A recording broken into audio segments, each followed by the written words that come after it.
Kasrani info centre کے معزز دوستو السلام علیکم۔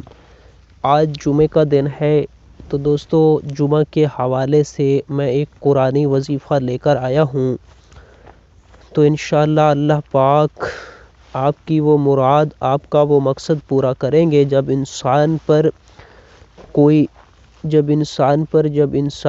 مشکل پریشانی آتی ہے تو اللہ پاک اسے اس کے بدلے میں کچھ عطا کرتے ہیں، اس کے گناہوں کو معاف کر دیتے ہیں۔ آپ صلی اللہ علیہ وسلم نے فرمایا جو شخص اس سورت کو پڑھے گا اللہ جل شانہ اسے دنیا اور آخرت میں خوش رکھے گا، اس کے افلاس کو دور کر دے گا۔ دیکھیں یہ سورت کتنی بڑی نعمت ہے جو کہ آپ کو غم اور پریشانی سے بچاتی ہے۔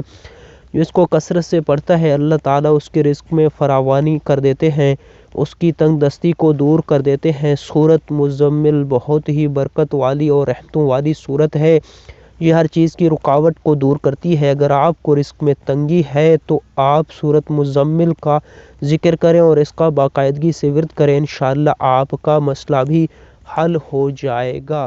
دعاؤں میں یاد رکھنا۔